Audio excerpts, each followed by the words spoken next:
En Janus Henderson Investors le ayudamos a alcanzar sus objetivos financieros a largo plazo. Janus Henderson, invirtiendo en un futuro mejor, juntos.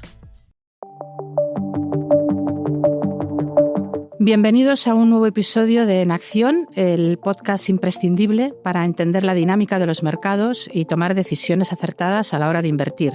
Soy Maite Ayuso, redactora jefe de Expansión, y hoy me acompaña un invitado de referencia en el mundo de la economía y los mercados financieros, Daniel Lacalle, economista jefe de Tresis, gestor de fondos, autor de varios libros sobre macroeconomía y mercados financieros. Daniel, muchas gracias por acompañarnos en este momento de tanta incertidumbre en los mercados. Muchísimas gracias por invitarme. A lo largo de tu carrera has analizado ciclos económicos, riesgos sistémicos, decisiones de política monetaria y sus efectos en los activos financieros. Ahora estamos en un momento complejo. A la crisis bélica en Oriente Medio, que está tensionando los precios de materias primas y seguridad energética, se unen las tensiones diplomáticas entre Estados Unidos y España. Esto sí que ha sido una especie de cisne negro, ¿no? Sumado al conflicto. En definitiva, lo que hemos visto es que se ha disparado la percepción de riesgo global. ¿Crees que el mercado está valorando correctamente este riesgo? En general, el mercado, desde hace ya varios años, infraestima el riesgo geopolítico. Y por una razón que yo creo que los que nos están escuchando pues lo pueden entender bien. La política de los bancos centrales y de los estados ha sido tan expansiva que el mercado le presta muchísima más atención desde hace ya muchos años a qué es lo que va a hacer la Reserva Federal o qué es lo que va a hacer el Banco Central Europeo, que si hay un evento geopolítico. Pero los eventos geopolíticos no se deben, ignorar, porque tienen impacto en crecimiento económico, en inversión, en inflación, y por lo tanto hay que, por un lado, no caer en el error muy típico, ¿no?, de pensar que este tipo de acontecimientos van a ser pues una especie de tsunami brutal que va a llevarse por delante a los mercados, pero tampoco ignorar que esto va a tener efectos sobre los beneficios empresariales, sobre la generación de caja y sobre la capacidad de algunas empresas de crecer, ¿no? Sí, en este caso vemos que precisamente por donde ha surgido el shock, que es Oriente Medio, tiene especial relevancia en la energía, que sí. Sabemos que todo eso desata de todo lo que tú estabas mencionando. ¿Pero tú esto lo ves como un shock geopolítico transitorio o podría ser un cambio estructural de orden económico global? O sea, que vaya más allá. No, yo creo que es claramente transitorio. Lo hemos visto en la guerra de Ucrania, en los ataques a Israel, en el 7 de octubre, en tantos de estos elementos, porque lo que realmente ha cambiado en el mundo de la energía es cuando Estados Unidos en el año entre el 2007 y el 2008 pasa de ser el principal importador de petróleo del mundo al principal productor. Esto es un cambio que obviamente mitiga muchísimos riesgos. Estados Unidos produce 13,8 millones de barriles al día, produce más que Arabia Saudí, más que Rusia, por lo tanto, cuando ocurre algo como esto, mucha gente se sorprende de ver, por ejemplo, la bolsa estadounidense subir el lunes en el que salió todo todo el problema de la guerra, ¿verdad? Entonces, tiene la lógica de que Estados Unidos es un país que ya ha dejado de tener esa dependencia. Y segundo, el hecho de que la política de la OPEP es completamente distinta. La política de la OPEP no es una política de intentar que suba el precio, es una política de garantizar que el precio va a ser adecuado para los productores y los consumidores. Y por eso tanta gente se ha llevado una sorpresa durante estos últimos años en los que bajaba el precio del petróleo y la OPEP aumentaba producción, ¿no? Y la OPEP aumentó producción y decidió volver a aumentar producción precisamente porque dentro de la OPEP la posición de Arabia Saudí, Emiratos, Kuwait, etcétera, etcétera, con respecto a Irán no es de amistad, como se ha visto por otro lado, ¿verdad? Uh-huh. Y entonces hay un montón de cosas que están cambiando. Creo que va a ser transitorio y además que es muy probable que en el momento en el que se acabe la guerra, la acción militar, pues veremos inmediatamente un cambio muy importante, porque debemos recordar que desde el punto de vista del mercado físico, el mercado de petróleo tiene un exceso de suministro. Hay muchos barcos de petróleo flotando en el mar con cargas que no se están vendiendo. En Ras Lanuf hay barriles que no se venden. O sea, no es un problema de falta de suministro, es un problema de ver estos días cómo aumenta la prima geopolítica en el precio del petróleo, y en el precio del gas probablemente ahí sí que va a haber una tensión mayor durante más tiempo. Sí, ahora es más el problema de que están ahí atascados en el estrecho de Hormuz, ¿no? Que es una... Yo, el tema del estrecho de Hormuz, que lo he vivido durante tantos años, tú y yo nos conocemos de hace mucho tiempo, Irán jamás ha podido cerrar el estrecho de Hormuz. Esto es una cosa que lo dicen, el mercado reacciona, la gente se asusta, pero nunca lo ha hecho. Y de hecho hoy hemos visto en los medios de comunicación cómo el régimen iraní dice que no, claro, pero ¿por qué va a cerrar el estrecho de Hormuz si el 80% del tráfico va a China? Es dispararse en su propio pie, porque China es el único país que todavía apoya al régimen iraní de manera efectiva, ¿no? Entonces yo creo que todo eso hay que ponerlo en el contexto sin ignorar los movimientos de precio, para darse cuenta de que no es un tema que esté cambiando los fundamentales. Yo creo que esa es la parte. La gente tiene que ser consciente de que el precio del petróleo volverá a niveles más adecuados, y el precio del gas también, y que bueno, el estrecho de Hormuz no se cierra, y que en cualquier caso, hace ya muchas décadas, mucho tiempo. Claro, esto es como Pedro y el Lobo. Irán lleva amenazando con cerrar el estrecho de Hormuz tanto tiempo que no hay ninguna naviera que no tenga una ruta alternativa, ¿no?, dentro de sus planes, ¿no? Por lo tanto, no caigamos en el error de pensar en un riesgo de suministro y en un cambio estructural, ¿no? Uh-huh.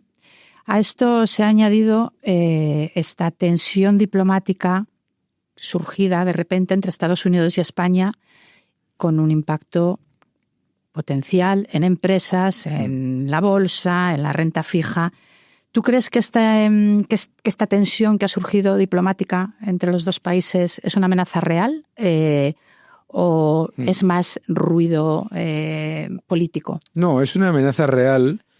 Lo que pasa es que ocurre después que, como el impacto no es tan dramático como nos tememos, entonces mucha gente piensa que no ha pasado nada, pero todos los que hemos vivido cuando empezaron las tensiones políticas con Estados Unidos y con la administración Zapatero, sabemos que son de largo plazo. Y mucha gente he escuchado en algún medio de comunicación decir, no, bueno, es que esto cuando se vaya Trump. No nos olvidemos que con la administración Biden la posición fue exactamente la misma. Y eso lo comentaba yo recientemente. La percepción de que el gobierno de España no es un socio fiable no es una idea de Trump. Siempre parece, en Estados Unidos siempre parece que el presidente manda mucho, pero yo conocí a Bush Jr. y ahí también al presidente Trump, y claro, ves la cantidad de gente que está a cargo de las cosas y dices, no, esto no es un juego, ¿no? Esto es lo que a mí me preocupa. A mí lo que me preocupa son las implicaciones de medio y largo plazo, que llevan mucho tiempo solventarse cuando un país socio considera que otro no es fiable, y no es fiable, o que es, y cito, adversario en algunos elementos, ¿no? Y eso es malo para las empresas, es malo para el país, y desde luego no lo podemos olvidar que España le debe a Estados Unidos que no hayamos tenido apagones y que no hayamos tenido corte de suministro con el tema de la guerra de Ucrania, porque pasó a ser el primer suministrador de gas natural licuado de España, porque además se metió el gobierno en otra crisis diplomática con Argelia, que era nuestro mayor suministrador de gas natural. Por lo tanto, todo esto va a afectar de manera significativa a precios de algunas materias primas, porque claro, se podrá comprar a otros, pero vamos a comprar muchísimo más caro. Y es muy importante también entender que tiene efectos en cuanto a acceso a capital, en cuanto a atracción de inversiones, etcétera, etcétera. ¿Podría suponer algún tipo de traba para los negocios que ya tienen las empresas allí o operaciones que están sin cerrar que pudieran colapsarse? El gobierno de Sánchez ha abierto un canal muy peligroso, que es el de que se pueda considerar al gobierno de España como una amenaza para la seguridad nacional de Estados Unidos. La gente estas cosas no las valora. O las valora desde un punto de vista electoral y no se da cuenta del impacto que pueden tener. No nos olvidemos que el Tribunal Supremo de Estados Unidos ha dictaminado que el presidente de Estados Unidos tiene la capacidad de dictar un embargo sobre un país si considera que es una amenaza para la seguridad nacional. Yo espero que nada de eso ocurra. Pero si la retórica y la narrativa se mantiene por una cuestión de tacticismo electoral o de tacticismo político, etcétera, nos puede llevar a un problema significativo en el que, por ejemplo, pues empresas que tienen un prestigio increíble, el prestigio que tienen las empresas españolas en Estados Unidos es increíble, se encuentren con que no pueden tener acceso no ya a contratos de la administración, sino simplemente a participar en ruedas de proyectos porque no pueden acceder a originación de préstamos, porque se les pongan, porque se considere que el país es un peligro para la seguridad nacional. Yo espero que eso no ocurra. Creo que se ha hecho, aunque se está intentando como mantener que no se ha cambiado nada, ha cambiado todo. En menos de 24 horas el gobierno ha pasado de decir que no iba a hacer absolutamente nada a mandar un barco a Chipre, a decir que, bueno, no se puede pasar por la base, pero sí se puede, pero no se puede. Esto me recuerda a una serie británica que se llamaba Little Britain, en la que decía se puede, sí, no, sí, no, sí, no. Y esto es lo que está ocurriendo, pero es muy peligroso. Es muy peligroso porque el gobierno de España se ha acostumbrado a hacer una cosa que genera muchísima falta de confianza en el mundo, que es que algunos ministros dicen unas cosas, otros dicen otras cosas, se dicen unas cosas hacia el mercado interior y otras hacia el exterior. Lo hemos visto con Gaza, con el Líbano, lo hemos visto con Israel, lo hemos visto ahora. Y claro, lo que queda es casi mejor no apostar, ¿no? Porque no sabemos cuál es la posición del gobierno real, comparada con la de la retórica política. Si fueras gestor de fondos hoy, gestor de una cartera de patrimonios, ¿qué estarías haciendo? ¿Estarías reduciendo riesgo, aprovechando la volatilidad? ¿Qué estarías haciendo? No, yo creo que hay que aprovechar los momentos de volatilidad para comprar. Hablábamos antes de por qué el riesgo geopolítico no genera estos impactos en el mercado que mucha gente teme. Esa gigantesca montaña de liquidez, eso que yo llamo el tsunami monetario, eso es un factor que no podemos ignorar. La bolsa a 23 veces beneficios, precios sobre beneficios, con 17 billones de masa monetaria, no está más cara que una bolsa que estaba a 20 con 8 billones. Entonces es muy importante que los inversores entiendan que sin ignorar el riesgo geopolítico y sin ignorar los aspectos macroeconómicos y microeconómicos, tienes que buscar la oportunidad en la volatilidad para invertir, porque el objetivo que es el protegerte contra la pérdida del poder adquisitivo de la moneda, contra la inflación monetaria, ese es el que tiene que prevalecer. Y, por lo tanto, las épocas de corrección, como la rabieta de los aranceles, fue muy evidente, son épocas para tomar posiciones y tomar posiciones intentando evitar algo que es muy, muy humano, que es pensar que los perdedores de los últimos 5 años van a converger a los múltiplos de los ganadores. No. Lo que hemos visto es que los ganadores continúan ganando y los perdedores no llegan a tener esa revalorización. Por lo tanto, un entorno para invertir, para buscar oportunidades, siendo conscientes de la volatilidad y, por supuesto, sabiendo que la volatilidad es el precio que pagamos por buenas rentabilidades. Ahora nos encontramos que, aparte del riesgo geopolítico, lo digo para discriminar dentro de una cartera, como que podría hacer, ¿no? el inversor que se está planteando qué hago hoy con mi dinero, que nos encontramos con que hay un riesgo de los mercados de crédito privado evidente, sí, que empieza a dar miedo por lo que nos están diciendo.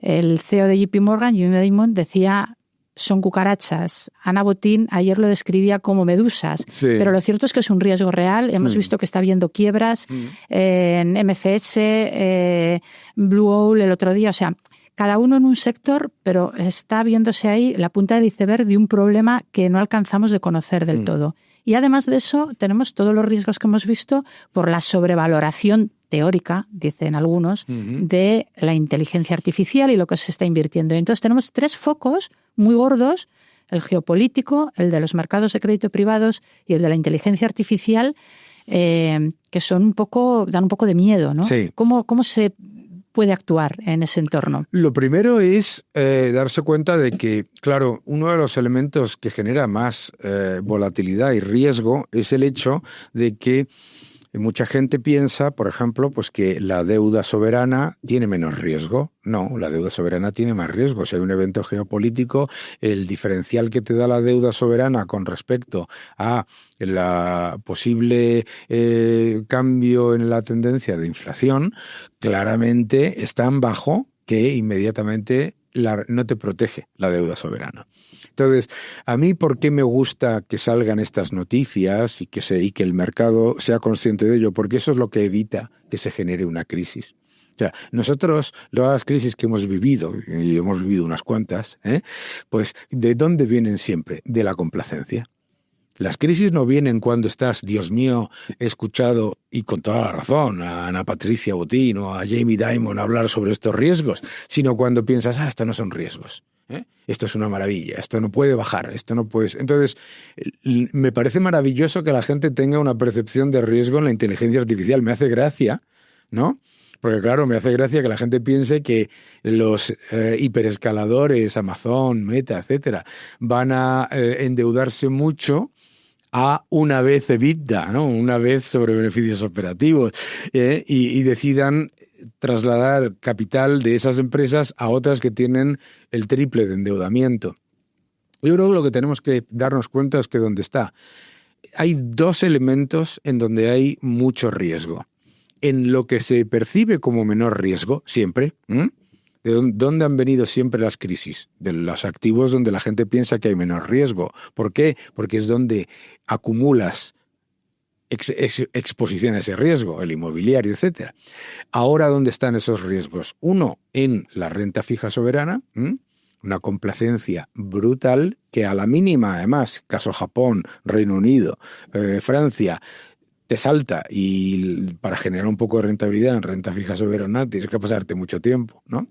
Eso por un lado, y por el otro lado, en los sectores más cíclicos. ¿Por qué? Porque todo esto que estamos viviendo pues genera luego menor crecimiento potencial, menor inversión potencial, la productividad no crece. Entonces, los sectores que están más orientados al ciclo y que necesitan que la economía crezca un 3,5% en vez de un 2%, etcétera, son los que tienen más riesgo, ¿no? Muchos de ellos los de renta de posición, esto que se llama de valor, ¿no? Entonces estarías apostando por los valores de crecimiento. Sí. Porque lo que llamamos, primero porque lo que ha pasado en los últimos años es que se ha metido como valor a muchas cosas que no son valor. Por ejemplo, con todo mi respeto y el cariño que le tengo al sector, las petroleras no son valor. Las petroleras son ultracíclicas y procíclicas. Los bancos son unas empresas maravillosas, pero no son valor tampoco, ¿no? Y en crecimiento tienes a todos los que están cambiando el mundo. Y claro, da vértigo, pero es que la inteligencia artificial no es el futuro, es el pasado. ¿Ah, sí? Claro. La inteligencia artificial que nosotros estamos viendo y la gente está diciendo, mira, ¿se pueden decir nombres? ¿No? Pues Perplexity, Claude, tal, Grok, no sé qué. Eso es el pasado. Eso es mucho más que el pasado, ¿no? Lo que viene es mucho más importante y sobre todo no son valoraciones que estén predicadas en ideas que son imposibles de conseguir. Tú recuerdas que en la burbuja.com se decía, no, es que cuando empecemos a pagar $1 por email, pues esta empresa va a estar muy barata. ¿Cuándo hemos pagado nosotros $1 por email? Nunca, ¿verdad? Bien, es que en el caso de la inteligencia artificial, por ejemplo, para justificar las valoraciones no tienes que esperar que suban los precios. De hecho, estas gigantescas inversiones que se están llevando es para bajar los precios, para que en vez de pagar $30 o $35 al mes o lo que sea que esté pagando la gente, les recomiendo que paguen, ¿de acuerdo? Por la inteligencia artificial, la parte gratuita no es muy segura, ¿de acuerdo? Es para bajar los precios. Esto es súper importante y porque son empresas que ya están generando caja y beneficios, algunas de ellas más caja que todo el IBEX junto. Con esta posición que explicas tan claramente, el IBEX 35 tiene muy poco que hacer porque más de la mitad del IBEX son bancos y el resto es energía prácticamente y acabas de descartarlos como... No, los he descartado como... A ver, eso no son empresas de crecimiento, pero que son... También a los bancos españoles hay que ponerles una especie de... como había un mago maravilloso que se ponía una medalla cada vez que hacía un truco. Los bancos españoles han sido increíbles en cuanto a mejoras de ratios de capital de máxima calidad, en cuanto a rentabilidad, en cuanto a expansión internacional y todo eso. Estupendo. Lo que no puedes esperar es que te den la subida de beneficios que han tenido, maravillosa, después de haber tenido todos los palos en las ruedas, ¿no? Con los tipos de interés negativos, etcétera, los problemas de la eurozona, no sé cuántos, y el rebote, ¿de acuerdo? No puedes esperar que vayan a tener crecimientos de beneficios gigantescos, no pasa nada. Pero, por ejemplo, en el caso de las energéticas y las empresas españolas, yo creo que su gran valor es precisamente que ninguna es española. Claro, entonces, ¿qué es lo que pasa? Que estas empresas que cuando yo empecé en el mundo financiero tenían un 80% de exposición a España y empezaban a generar una exposición al exterior, ahora tienen una exposición residual a España y tienen unos mercados gigantescos. Y, sin embargo, cotizan, eso es verdad, con unos múltiplos muy inferiores a bancos o empresas energéticas que tienen exposición a esos países. Entonces, pues las empresas de energías renovables, de ingeniería, los bancos españoles, etcétera, yo creo que tienen la capacidad de seguir dando buenos resultados para los inversores, pero que no nos ciñamos exclusivamente al IBEX 35. Lo bueno que tiene un inversor hoy en día es que puedes mirar al mundo y hay que quitarse el sombrero ante todas estas empresas que lo han hecho bien, no. Lo siguiente, yo recuerdo cuando estaba en Citadel en medio de la crisis financiera, un compañero mío que dijo, mira, ¿ves este índice? No va a quedar ni una dentro de 5 años. Están todas, ¿sabes? Menos una. Y eso, oye, pues hay que valorarlo, ¿no? Hay que valorarlo.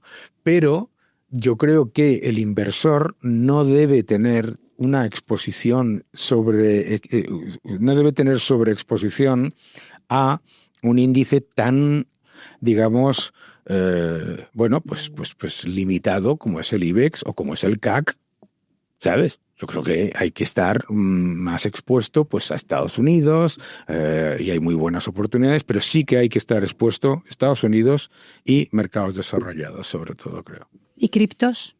Bueno, eso hablábamos de volatilidad.